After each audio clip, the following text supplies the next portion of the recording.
All right, let's get right into it, because today, September 10th, 2025, is a huge day in the world of finance. The Swedish fintech giant Klarna is officially making its debut on the New York Stock Exchange. And trust me, this is making some serious waves across the entire industry. And this is the number that has Wall Street buzzing. Klarna is hitting the public market with an initial valuation of $15.1 billion. That's not just a big number for one company, it's a huge signal about where the future of shopping and payments is headed for all of us. So, to really understand why this debut is such a big deal, we've got to break down what Klarna even is and the wild ride that got them here. Okay, so at its core, Klarna is all about buy now, pay later. You'll hear people call it BNPL. The best way to think about it, it's kind of like a helpful little sidekick for your shopping cart. The whole system is designed to make buying stuff way smoother, without that big financial hit all at once. And how it works is super simple. Let's say you find something you love. Klarna steps in and pays the store for you right then and there. Then you just pay Klarna back in 4 small, easy-to-handle payments. And here's the best part. As long as you pay on time, it's usually totally interest-free. No giant upfront cost, way less stress. But, hitting a $15 billion IPO, well, that was anything but a straight shot. Klarna's journey has been a total roller coaster. Seriously, we're talking sky-high peaks and some pretty stomach-churning drops. I mean, just look at this journey. Back in 2021, during that crazy tech boom, Klarna was flying high at a whopping $45.6 billion. But then, the market turned, and in 2022, it crashed down to just $6.7 billion. So today's $15.1 billion, wow, that's not just a comeback. It's a story of some serious resilience and, honestly, some brilliant timing. So, what's the secret sauce here?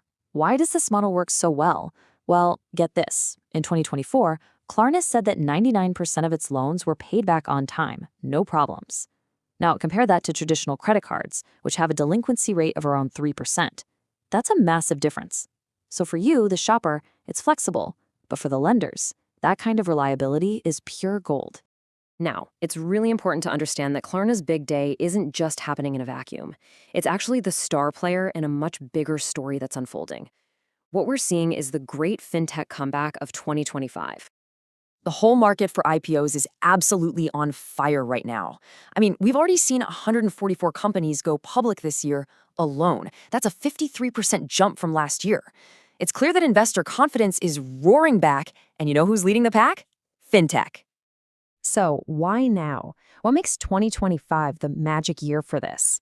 Well, there are a few huge trends all hitting at once. First, you've got companies like Klarna using AI to get super efficient and crack down on fraud.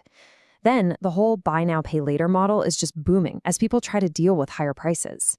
Add in regulators being more open to digital payments and inflation finally cooling off, and boom, you've got the perfect storm for a comeback.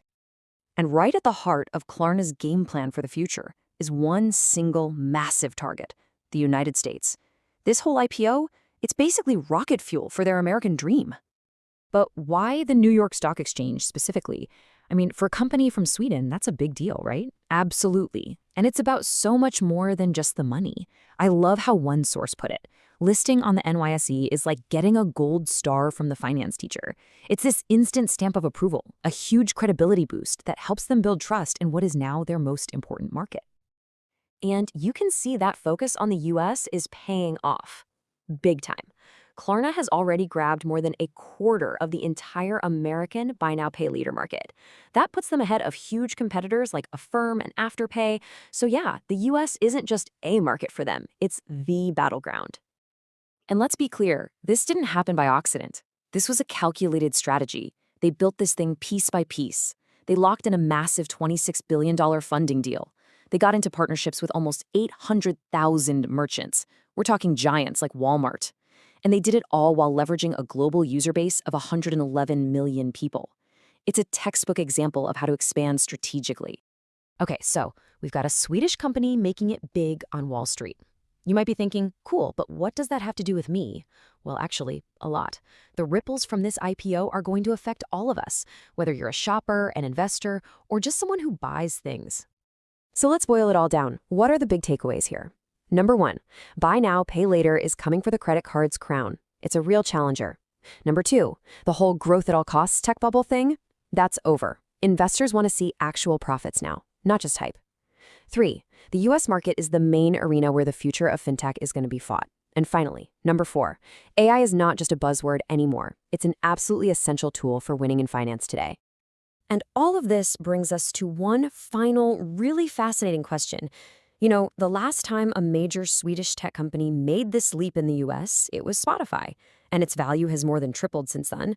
So when you look at Klarna's sharp strategy and its perfect timing, you have to wonder, could this be the next European giant to conquer America? I guess we'll just have to wait and see.